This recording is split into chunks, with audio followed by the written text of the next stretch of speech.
சுமை தாங்கியே இயேசு சுமக்கின்ற போது சுமைகளை நீ சுமந்திட வேண்டும். சுமை தாங்கியே இயேசு சுமக்கின்ற போது சுமைகளை நீ சுமந்திட வேண்டும். தீமை மூடாதுன்னை காக்கின்ற தேவன் இருக்கையிலே நீ கலங்குவதேன்? தீமை மூடாதுன்னை காக்கின்ற தேவன் இருக்கையிலே நீ கலங்குவதேன்? வருந்தி பாரம் சுமக்கும் நீயும் அவரிடம் வந்திடு. திருந்தி நீயும் இயேசுவிடம் உன்னை தந்திடு. ஓஹோ, வருந்தி பாரம் சுமக்கும் நீயும் அவரிடம் வந்திடு. திருந்தி நீயும் இயேசுவிடம் உன்னை தந்திடு. சுமை தாங்கி இயேசு சுமக்கின்ற போது சுமைகளை நீ சுமந்திட வேண்டும்.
ஒரு வசனத்தை எடுப்போமா? ரோமர் எழுதிய நிருபம் 8ஆம் அதிகாரம் 18ஆம் வசனம். இக்காலத்தின் பாடுகள் இனி நம்மிடத்து வெளிப்படும் மகிமைக்கு வருகின்ற நம்மிடத்திலே காணப்படுவதற்கு ஆயத்தமாய் இருக்கிற, நம்மிடத்தில் நம்மை தேடி ஓடி வருகிற ஒரு மகிமை, ஒரு வெற்றி, ஒரு மகிழ்ச்சி, ஒரு பேரானந்தம், ஒரு பேரின்பத்திற்கு ஒப்பிடத்தக்கவைகள் அல்ல. இன்றைக்கு நம்முடைய இன்றைக்கு இருக்கக்கூடிய கஷ்டங்கள், உபத்திரவங்கள், பாடுகள், இவைகள் நம்முடைய ஆவிக்குரிய வாழ்க்கையை மாத்திரமல்ல, குடும்ப வாழ்க்கையையும் பாதிக்கிறது. பாடுகள் வரும் பொழுது மனம் சோர்வடைகிறது. மனம் சோர்வடையும் போது நம்முடைய உடம்பில் இருக்கக்கூடிய ஆர்கன்ஸ், செல்கள், உயிர்கள் சோர்வடைகிறது. பாடுகள் வரும் பொழுதெல்லாம் நாம் மகிழ்ச்சியை இழக்கிறோம்.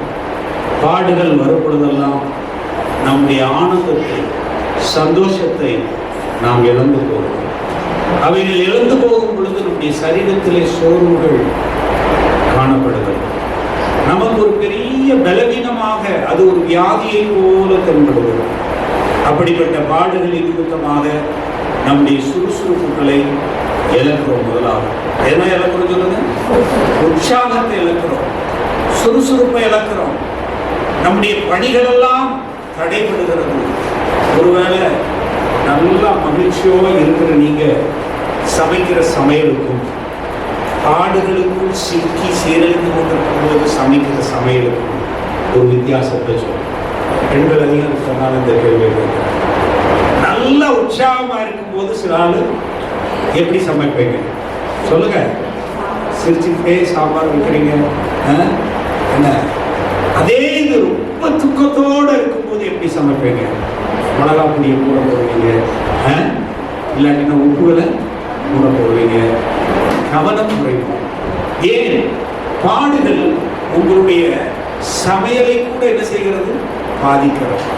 அப்போ ஒவ்வொரு மனிதனுடைய வாழ்க்கையிலையும் பாடுகள், கஷ்டங்கள், உபத்திரவங்கள் வரும்போது அதை சகித்துக் கொள்வதற்குரிய பலனற்றவர்களை போல நாம் காணலாம். எந்த மனிதனும் பாடுகள் மத்தியிலே கடந்து போகும்போது அவருடைய பயணம் வேகமாய் போகாது. அவருடைய பயணம் தடைபடும். அவருடைய ஓட்டம் வேகமாய் ஓடாது, தடைபடும். காரணம், அவ்வளவு பெரிய பாரத்தை சுமந்து கொண்டு போகும். ஆகவேதான் ஒரு அடையாளம் உங்களுக்கு சொல்கிறேன். வெளிநாடுகளிலே ஊட்டியிலே கூட உண்டு. குதிரையை ரேஸுக்கு ஓட விடுவார்கள். எத்தனை பேருக்கு தெரியும்? சினிமாலையாவது வந்திருக்கீங்களா? குதிரையை ரேஸுக்கு என்ன செய்வாங்க? ஓட விடுவாங்க. இந்த குதிரையை பந்தயத்தில் ரவுண்ட் அடிச்சு வேகமா ஓடும். அதுல பந்தயம் கட்டுறவன் நிறைய இருப்பான், அது வேற கதை. ஆனால் இந்த குதிரை அந்த மற்ற குதிரைகளோடு ஓடும் போது எந்த குதிரை ஜெயிக்கும் என்பதிலே எல்லா மக்களும் கவனமாய் இருப்பார்கள். எந்த குதிரை வேகமாய் ஓடும் என்பதிலே கவனம் செலுத்துவார்கள். ஒவ்வொரு குதிரைக்கும் ஒரு நம்பர் கொடுக்கப்பட்டிருக்கும். ஒவ்வொரு குதிரையின் மேலும் ஒரு ரைடர் இருப்பார், ஒருவன் உட்கார்ந்து இருப்பான். அப்படி உட்கார்ந்து இருக்கும் பொழுது அந்த உட்கார்ந்து இருக்கிறவனை பார்க்கிற போது அதை செலக்ட் பண்ணுவது ரொம்ப முக்கியமான. அவன் அந்த உட்கார்ந்து ஓட்டுறவனை ரைட் பண்றான அவனை செலக்ட் பண்றதுல வெளிநாட்டில் ரொம்ப கவனம் செலுத்துவார். ஏனென்றால் அதிலே உட்கார்ந்து இருக்கிறவன் குறைந்தபட்சம் 40 கிலோ, 35 கிலோல இருந்து 40 கிலோ வெயிட் தான் இருக்கணும். நம்மளே 60 கிலோக்கு மேல என்ன செய்யறோம்? இருக்கிறோம். ஏன் இந்த வெயிட் இருக்குன்னு சொல்லுங்க? ஏன்னா அதனுடைய பாரம் அழுத்த அழுத்த அழுத்த வெயிட் ஏற ஏற குதிரை ஓடுற ஓட்டம் என்ன செய்யும்? குறையும். இதுபோல்தான் மனிதனுடைய வாழ்க்கை. பாடுகளும் பாரங்களும் குடும்பத்திலே ஒரு தனிப்பட்ட மனிதனுக்கு, தனிப்பட்ட குடும்பத்திற்கு, தனிப்பட்ட சந்ததிகளுக்கு, சமுதாயத்துக்கு பாடுகளை ஏற்ற ஏற்ற ஏற்ற, பாரங்களை ஏற்ற ஏற்ற ஏற்ற அந்த பாரத்தினால் சுமக்க முடியாமல் ஓட்டப்பந்தயத்திலே ஓடி ஜெயிக்க முடியாது. ஆகவே ஓட்டப்பந்தயத்திலே ஓடி ஜெயிக்க வேண்டும் என்று சொன்னால் நம்முடைய பாரங்கள் எல்லாம் குறைய வேண்டும். நம்முடைய பாடுகள் எல்லாம் என்ன செய்ய வேண்டும்? கண்டிப்பாக குறைக்கப்பட வேண்டும். அந்த பாடுகளை நாம் கணக்கிட்டு பார்க்கும் பொழுது இன்றைக்கு நாம் படுகின்ற இந்த பாடுகள் எல்லாம் இனி வரும் மகிமைக்கு எப்படிப்பட்டதல்ல அல்ல என்று சொல்கிறான். அப்படியானால் பாடுகளின் அனுபவம் ஏன் இனி வரும் மகிமைக்கு ஒப்பிடத்தக்கவைகள் அல்ல என்று சொன்னால், நம்முடைய பாடுகளை எல்லாவற்றையும் நமக்காக பரிந்து பேசி சுமந்த ஒருவர் இருக்கிறார். நம்முடைய பாடுகளை அவர் தாமே என்ன செய்தாராம்? ஏற்றுக்கொண்டு நமக்காக அவர் தாமே பாடுகளை ஏற்றுக்கொண்டு பாடுபட்டு நம்முடைய அக்கிரமங்களின் குற்றங்களை ஏற்றுக்கொண்டு சிலுவையிலே என்ன செய்தார்? நம்மை பலியாக ஒப்புக்கொண்டார்.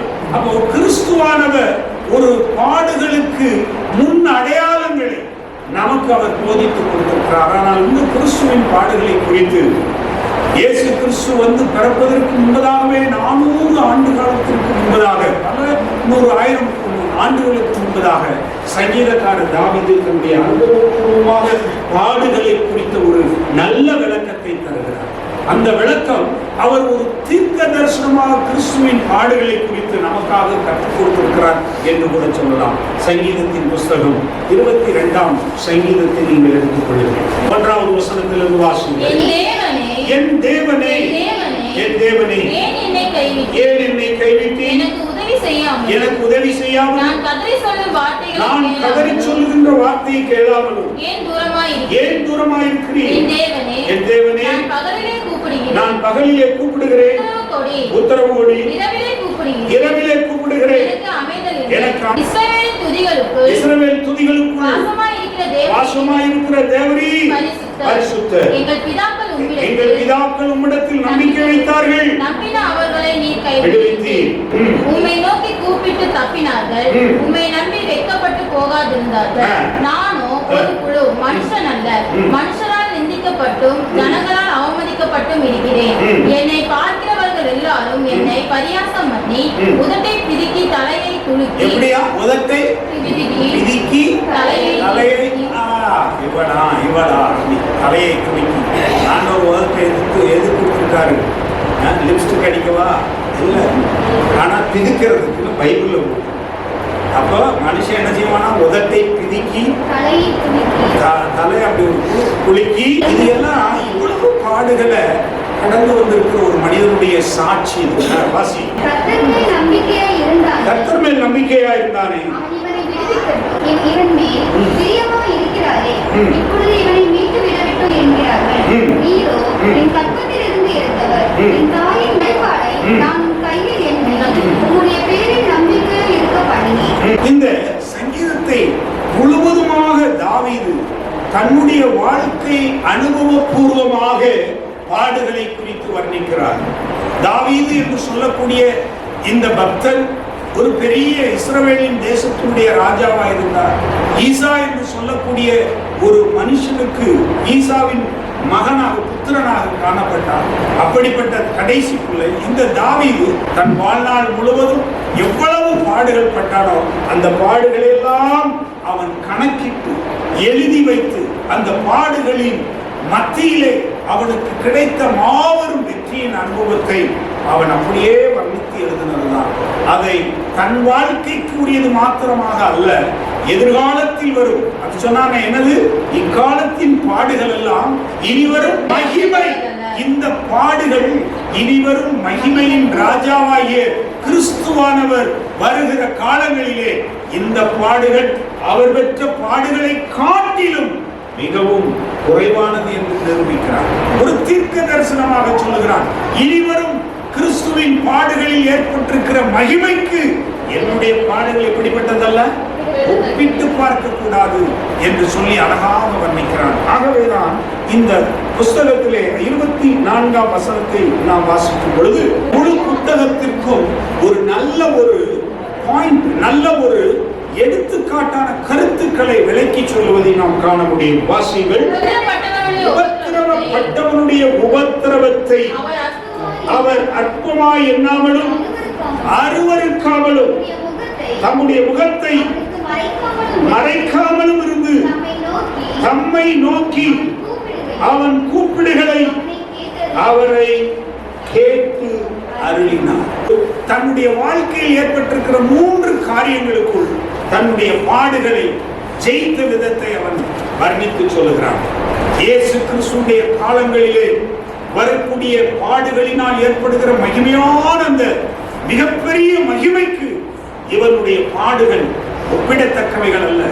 அவ்வளவு பாடுகள் நான் படவில்லை, என் பாடுகள் எல்லாம் காட்டிலும் கிறிஸ்து பட்ட பாடுகளினாலே எனக்கு ஒரு மகிமையான ஒரு மாபெரும் வெற்றி கிறிஸ்துவானவர் தந்தார் என்பதை குறித்து தீர்க்க தரிசனமாக வர்ணிக்கப்பட்ட ஒரு சங்கீத புத்தகம் தான் இந்த புத்தகம். இதிலே 24ஆம் வசனத்திலே தெளிவாக 3 கருத்துக்களை இந்த புஸ்தகத்திலே 1ஆம் வசனம் முதல் அங்கே 31ஆம் வசனம் வரைக்கும் சொல்லப்பட்டிருக்கிற இந்த முழு சங்கீதத்திற்கு 3 காரியங்களை அவர் வர்ணித்து காட்டுவதை நீங்கள் உணர்ந்து கொள்ள வேண்டும். நம்பர் 1 என்ன சொல்கிறார்? உபத்திரவப்பட்டவருடைய உபத்திரவத்தை. நான் பட்டிருக்கிற உபத்திரவங்கள், உபத்திரவம் என்று சொல்லும் பொழுதே பாடுகள் தான். பாடுகள் என்று சொல்லும் பொழுதே இயேசு கிறிஸ்துவின் பாடுகளை ஒப்பிட்டு பார்க்க சொல்லுகிறான். உபத்திரவப்பட்டவன் நான், ஆனால் இந்த உபத்திரப்பட்டவனுடைய உபத்திரவங்களை எல்லாம் கிறிஸ்துவிலே நான் காண்கிறேன், கிறிஸ்துவிலே நான் பார்க்க முடிகிறது. கண்ணாடியிலே என் முகத்தை பார்க்கிறது போல இயேசு கிறிஸ்துவினுடைய பாடுகளை நான் ஒப்பிட்டு பார்க்கும் பொழுது நான் படுகிற பாடுகளை காட்டிலும் அவர் எனக்காக அநேக பாடுகள் பட்டார் என்று சொல்கிறான். இயேசு கிறிஸ்துவை குறித்து அவர் சொல்வது உபத்திரவப்பட்டவனுடைய உபத்திரவம், பாடுகள். இயேசு கிறிஸ்துவினுடைய பாடுகள் நம்பர் 1. இயேசு கிறிஸ்து தாம் வாழ்க்கையிலே பிறந்து அவர் வளர்ந்து சிலுவையிலே அவர் பட்ட பாடுகளை, எல்லா பாடுகளையும் ஒவ்வொரு மனிதரும் நீங்கள் நன்றாக அனலைசிஸ் பண்ணி, அதாவது அந்த காரியங்களை ஆராய்ந்து பார்க்கும் பொழுது உங்களுடைய பாடுகள் எப்படிப்பட்ட பாடுகள் என்பதை நீங்கள் காண முடியும். இயேசு கிறிஸ்துவுடைய பாடுகள் அவ்வளவு கடுமையாக இருந்தது, அவ்வளவு மோசமாக இருந்தது. அதைத்தான் அவன் அங்கே வர்ணிக்கிறான். நான் எவ்வளவு பாடுகள் பட்டேனோ என் பாடுகள் எல்லாவற்றையும் இயேசு கிறிஸ்துவானவர் என்ன செஞ்சார்? எடுத்துக்கொண்டார் என்று சொல்லுகிறான். நான் எனக்காகவும் என் குடும்பத்திற்காகவும் நான் பாடுபடுகிறேன். ஆனால் இயேசு கிறிஸ்துவானவரோ எனக்காக மாத்திரம் பாடுபடவில்லை, இப்பொழுது இருக்கிற சந்ததிகளுக்காக மாத்திரம் பாடுபடவில்லை, இப்பொழுது இருக்கிற சந்ததிகளுக்கு முந்தின சந்ததிகள், முன்னாள் மரித்தவர்கள், ஆதியாகமத்தில் இருந்து அங்கே ஆதாமின் காலத்திலிருந்து தொன்று தொட்டு வந்த நமக்கு முன்பாக மரித்து போன அத்தனை பேருடைய பாடுகளுக்கும் இயேசு கிறிஸ்துவின் பங்காளியா இயேசு கிறிஸ்து அந்த பாடுகளுக்காக அவர் மேல் அந்த பாடுகள் சுமத்தப்பட்டது. அவர் அவ்வளவு மனிதனுடைய பாவத்தையும் தாமே மரித்தவர் என நமக்கு முன்பாக மரித்தவருடைய பாவத்தையும் பாடுகளையும் இயேசுவின் மேல் சுமத்தினார்கள். இரண்டாவது நிகழ்காரியம், இப்பொழுது இயேசு கிறிஸ்துவின் பிள்ளைகளாய் பாவத்திலிருந்து ரட்சிக்கப்பட்டு வந்திருக்கிற இன்றைய கிறிஸ்தவ மக்கள், இன்றைய மனிதகுலத்தினுடைய அத்தனை பேருடைய பாவங்களும் இயேசு கிறிஸ்துவின் மேலே ஏற்றப்பட்டது. இயேசு கிறிஸ்து இந்த உலகத்தின் பாவிகளுக்காக மரிக்கும்படி தம்மை ஒப்பு கொடுத்தார் என்று சொல்லுகிறார்களே, ஆகவே அவ்வளவு மனிதர்களுடைய பாவங்களையும் யார் மேலே ஏற்றினாங்க? இயேசுவின் மேலே ஏற்றினார்கள். ஏனென்றால் இயேசு சொல்லுகிறார், மனிதனின் பாவத்தை அவர் தாமே என்ன செய்தாராம்? ஏற்றுக்கொண்டு சுமந்து கொண்டார். இன்றைக்கு வாழ்கிற அத்தனை கிறிஸ்தவர்கள், அரசியல்வாதிகள், மனுக்குலம், உயிரோடு இருக்கிற அத்தனை சந்ததிகளுக்குரிய பாடுகளும் பாவங்களும் இயேசுவின் மேல் ஏற்றப்பட்டது. இன்னொரு ஜெனரேஷன் யார் வரா? எதிர்காலம், நம்முடைய காலங்களுக்கு பின்னாடி யாரெல்லாம் இனி பிறக்க போகிறார்களோ, யாரெல்லாம் குழந்தைகளாய் வளர்ந்து கொண்டிருக்கிறார்களோ, யாரெல்லாம் இனிமேல் பிறந்து வளரப் போகிறார்களோ, நாம் மரிக்கிற வரைக்கும் அடுத்த சந்ததி வருகிறது அல்லவா, அந்த எதிர்கால சந்ததிகளுக்குரிய பாடுகளையும் இயேசு தாமே ஏற்றுக்கொண்டார். அப்படியானால் இயேசுவின் மேல் எவ்வளவு பாரங்கள் ஏற்றப்பட்டது பாருங்கள். நமக்கு முன்பாய் மரித்த முற்பிதாக்களின் பாவங்களும் பாடுகளும் இயேசுவின் மேல் ஏற்றப்பட்டது. இன்றைக்கு இருக்கிற மனுக்குலத்தினுடைய பாவங்களும் இயேசுவின் மேல் ஏற்றப்பட்டது. இனிவரும் ஒரு சந்ததி இருக்கிறது அல்லவா, அந்த சந்ததிகளுடைய பாடுகளையும் இயேசு கிறிஸ்து ஏற்றுக்கொண்டதினால் தான் நான் சீக்கிரமா என்ன செய்வேன்? வருவேன். அப்பொழுது ஒரு சந்ததி என்னை என்ன செய்யும்? சேவிக்கும் என்று சொன்னாரே. அப்படியானால் இயேசு கிறிஸ்து இன்னும் ஒரு சந்ததிக்காக வேண்டி திரும்பவும் இந்த உலகத்திற்கு அவர் என்ன செய்ய வேண்டியிருக்கிறது? வர வேண்டியிருக்கிறது. அவர் வரும் அந்த நாளிலே அந்த சந்ததிகள் இயேசு கிறிஸ்துவின் ரட்சிப்பின் நிமித்தமாக அவர்கள் இயேசுவை சேவிக்கும்படியாக இன்னும் வர சந்ததிகளுக்காகவும் இயேசு தம் பாடுகளை என்ன செய்தார்? பாவங்களையும் தம்மில் ஏற்றுக்கொண்டார். அப்படியானால் இயேசு கிறிஸ்துவின் மேல் எவ்வளவு பெரிய பாடுகள்! இந்த தாவீதுடைய வாழ்க்கையிலே அவன் ஒருவனுக்கு மாத்திரம்தான் பாடுகள், அவன் குடும்பத்தில் மாத்திரம்தான் பாடுகள். ஆனால் இயேசுவின் மீதோ முற்காலத்தின் பாடுகளும் பாவங்களும், நிகழ்காலத்தின் பாடுகளும் பாவங்களும், எதிர்காலத்தின் பாவங்களும் பாடுகளும் இயேசு கிறிஸ்துவில் ஏற்றப்பட்டது. ஆகவே அவர் தேவகுமாரனாகவும் இருந்தார், மனுஷ குமாரனமாக இருந்தார். எப்பொழுதெல்லாம் தேவகுமாரனாக இருந்தாரோ அப்பொழுதெல்லாம் தேவனாகிய பிதாவாகிய தேவனை அவர் முகமுகமாக என்ன செய்கிறார்? சந்திக்கிறார், பேசுகிறார், அற்புதங்களை செய்கிறார், அடையாளங்களை எல்லாம் அவர் நிகழ்த்தினார். எப்பொழுது? தேவ குமாரனாக இருக்கும் பொழுது. அப்போது பிதா தாமே அவரிடத்தில் அதிகமாக பேசுகிறார். இயேசு சொல்லுவார், என் பிதாவே, உம்முடைய சித்தம் இல்லாமல் நான் ஒன்றும் தானாய் செய்ய மாட்டேன் என்று சொல்லுவார். இயேசு ஒரு அப்பத்தை எடுத்தால் அதை ஆசீர்வதிக்கும்படி, பிதாவே இந்த அப்பத்தை என்ன செய்தார்கள்? ஆசீர்வதித்தார்கள் என்று கொடுப்பார். 5000 பேர்களுக்கு மேலாக அது பங்கிட்டு கொடுக்கப்படும். இப்படி இயேசு கிறிஸ்து முழுவதும் பிதாவோடு தொடர்பிலே இருந்தார். பிதாவோடு முகமுகமாய் பேசுவார். பிதாவோடு அவருடைய கன்வர்சேஷன் இருந்தது. எப்பொழுது? தேவ குமாரனாக இருக்கும் பொழுது. ஆனால் மனுஷகுமாரனாக இருக்கும் பொழுது பிதாவானவர் அவரை பார்க்க முடியாமல் போய்விட்டார். பிதா தாமே தம்முடைய முகத்தை என்ன செய்தார்? திருப்பிக் கொண்டார். காரணம், மனுஷகுமாரனாக சகல பாவங்களின் பாடுகளையும் அவர் தாமே ஏற்றுக்கொண்டதினார். பிதாவானவர் பாவத்தை பார்க்காத சுத்த கண்ணன் யாரு? பிதாவானவர். பிதாவானவர் பாவத்தை கண்ணால் கூட பார்க்க மாட்டார். ஆனால் பாவிகளையோ அவர் நேசிக்கிறார், பாவத்தையோ அவர் பார்க்க மாட்டார். ஆகவேதான் பாவத்தை பார்க்காத, பாவத்தை அறியாத சுத்த கண்ணன் பிதாவானவர் இயேசு கிறிஸ்துவானவர் தேவகுமாரனாக இருக்கிற போது இந்த உலகத்திலே அவர் அற்புதங்களை செய்தார், அடையாளங்களை செய்தார், அவர் உணவு கொடுத்தார், அவர் தண்ணீரிலே நடக்க செய்தார், நடந்தார், குஷ்டரோகிகளை சுகப்படுத்தினார், குருடர்களுடைய எல்லா கண்களையும் திறந்து ஒளி கொடுத்தார். இவர் தேவகுமாரனாக இருக்கிற வரைக்கும் எல்லா காரியங்களையும் அவர் செய்யும் அதிகாரமும் வல்லமையும் பிதாவினிடத்திலிருந்து கொடுக்கப்பட்டது. ஆனால் ஒரு நாள் அவர் பிதாவானவர்கள் சொல்லுகிறார், இந்த முற்பிதாக்களுடைய பாவங்களையும் இப்பொழுதுள்ள ஜனங்களுடைய பாவங்களையும் இனிவரும் சந்ததிகளின் பாவங்களையும் நான் என் மாமிச சரீரத்தில் ஏற்றுக்கொள்கிறேன் என்று அவர் தாமே ஏற்றுக்கொண்ட போது முழுவதும் இயேசு கிறிஸ்துவானவர் பாடுகளாலும் பாவங்களாலும் மூழ்கி கொண்டார். அப்பொழுது கல்வாரி சிலுவைக்கு அவரை கொண்டு போகும்போது அவர் தாமே சொன்னார், ஆண்டவரே, கெத்செமனே தோட்டத்தில் எப்படி ஜெபம் பண்ணார் சொல்லுங்க, இந்த பாத்திரம் என்னை விட்டு நீங்க கூடுமானார் நீங்கட்டும் ஆண்டவர் என்று கதறி அழுதார். எப்படி எழுதாரா? கதறி கதறி அவர் அழுதார். காரணம் என்ன தெரியுமா? அவ்வளவு ஜனங்களின் பாடுகளையும் நாம் ஏற்றுக்கொண்ட போது அவருடைய ஜெபத்திற்கு செய்திருக்காரன் 1ஆம் அதிகாரம், என் தேவனே என் தேவனே என்னை கைவிட்டீர், எனக்கு உதவி செய்யாமலும் நான் கதறி சொல்லும் வார்த்தைகளை கேளாமலும். இந்த இடத்துல இயேசு கிறிஸ்து தாம் பட்ட பாடுகள், அவர் பட்ட பாடுகள், பிதாவானவர் முதலாவது அவரை கைவிட்டார், பிதாவானவர் முதலாவது ஒரு முகத்தை பார்க்க மறந்து போனார். வேதம் சொல்லுகிறது 5 வசனங்கள் வரைக்கும் நீங்கள் வாசிக்கும் போது வாசிங்க, என் தேவனே பகலிலே கூப்பிடுகிறேன் உத்தரவு கொடு, இரவிலே கூப்பிடுகிறேன் அமைதல் இல்லை. இஸ்ரவேலின் துதிகளுக்கு வாசமாயிருக்கிற தேவனே பரிசுத்தர், பிதாக்கள் உம்மிடத்தில் உம்மை நோக்கி கூப்பிட்டு தப்பினார்கள், உம்மை நம்பி வெட்கப்பட்டு போகாதிருந்தார்கள். நானோ ஒரு குழு. இயேசுவின் பாடுகளை கொஞ்சம் நீங்க ஆராய்ச்சி பார்க்கணும். ஆண்டவராய் இயேசு சிலுவையில அழிக்கப்படும் பொழுது என்ன நடக்கிறது தெரியுமா? ஒரு மனிதனை அடிச்சிட்டா கூட அடி என்ன செஞ்சிடும்? மறைஞ்சு போயிடும். ஆனா இயேசுவை முதலாவது இயேசுவின் மேல் குற்றம் சாட்டினவர்கள் இயேசு ஒரு பாவி என்று சொன்னார்கள். இயேசு கிறிஸ்துவை குறித்து இவன் அக்கிரமக்காரன் என்று சொன்னார்கள், இவன் பாவி என்று சொல்லுகிறார்கள்.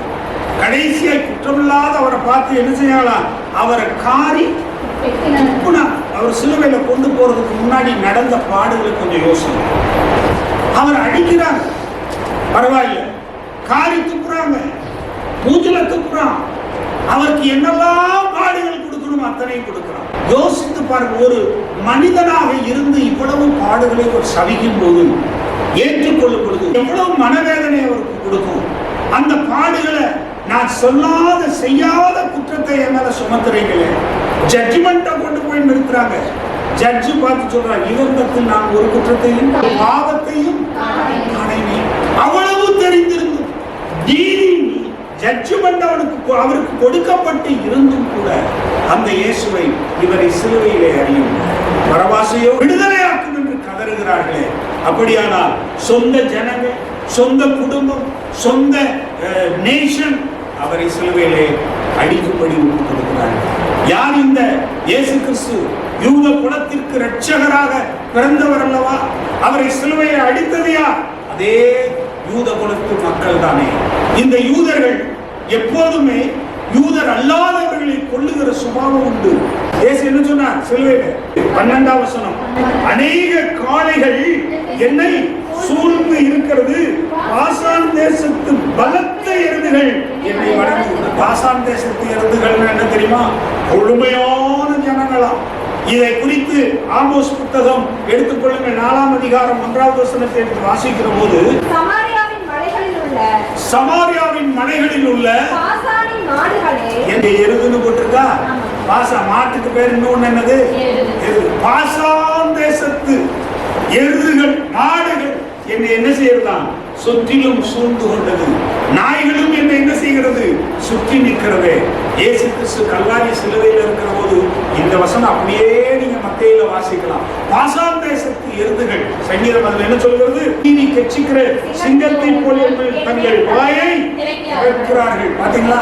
பாசான் தேசத்துல அவ்வளவு கொடுமையான புல்லும் பூவும் செடிகளும் அடிகளும் இருக்குமா. அங்க வளர்ற மாடுகள் இருக்கு இல்லையா, எருதுகள் கொளுத்தவைகளா இருக்கு. அது எதை குறிக்கிறது தெரியுமா? இஸ்ரவேல் தேசத்தினுடைய ஆசீர்வாதத்தை குறிக்கிறது, யூத ஜனங்களினுடைய பலத்தை குறிக்கிறது. பாசான் தேசத்து எருதுகள் மற்ற எருதுகள் எல்லாம் முட்டி பீறி போடும் என்று போடப்பட்டிருக்கிறது.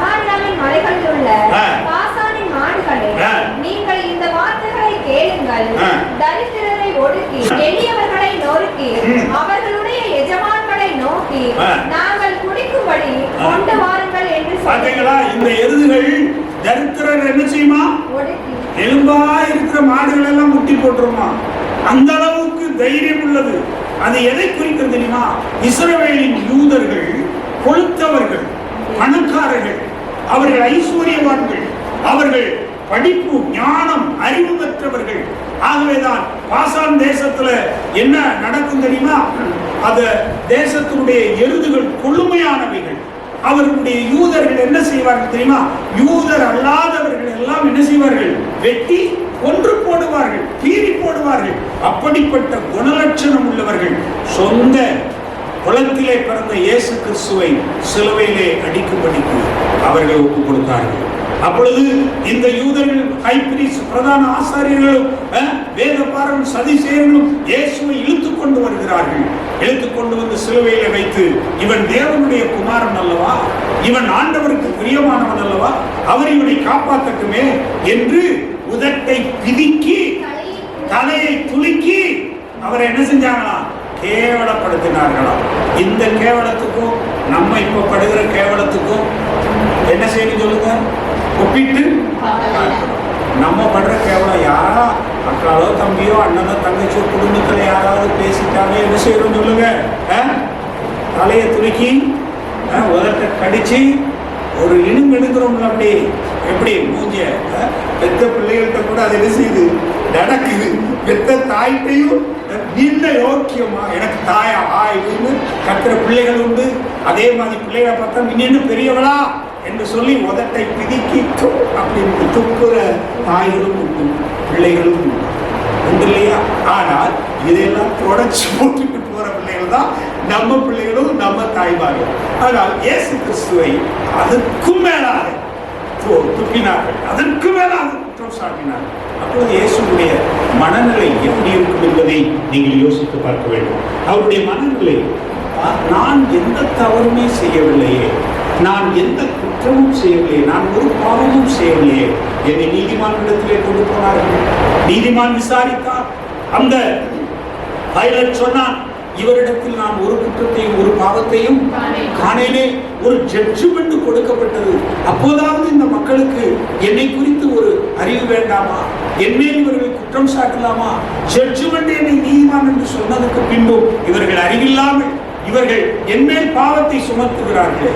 அப்போது ஜனங்களிடத்தில் அவன் சொல்கிறான், இவனிடத்தில் ஒரு குற்றத்தையும் பாவத்தையும் காணேன், ஆகவே இவரை நான் மரண தண்டனைக்கு ஒப்புக்கொடுத்தேன். ஆயிலும் இந்த ரத்தத்திற்கு நான் என்னல்ல பாத்திரன் அல்ல என்று சொல்லி என்ன செஞ்சானா? தன் கைகளை கழுவினார். யார் உங்களுக்கு விடுதலையாக்கட்டும்? பரபாசையா இந்த இயேசுவையா என்று கேட்டபோது ஜனங்கள் என்ன சொன்னாங்க? யோசிச்சு பாருங்க. அந்த சூழ்நிலையில், அந்த சிச்சுவேஷன்ல அவருடைய மனநிலையில் அவர் ஒரு தேவகுமாரனாக மனுஷகுமாரனாக அப்போது யோசிக்கிறார், நான் யூத குலத்துக்காக சத்தியத்தை சொல்லி விடுதலையாக்க, ரட்சிப்புக்கு உண்டாக்க நான் வந்தேன். ஆனால் இந்த ஜனங்களோ என்னை ஏற்றுக்கொள்ளாமல், என் மேல் என்ன செய்யல, நம்பிக்கை வைக்காமல் அவர்கள் என்னை சிலுவையிலே அறைய கத்துகிறார்களே, கதறுகிறார்களே, நான் என்ன செய்வது என்று சொல்லி அந்த இடத்தில் தாமே இயேசு கிறிஸ்துவானவர் பட்ட அவமானம், துன்பம், இவைகளை நம்முடைய பாடுகளுக்கு ஒப்பிட்டு பார்க்க வேண்டும்.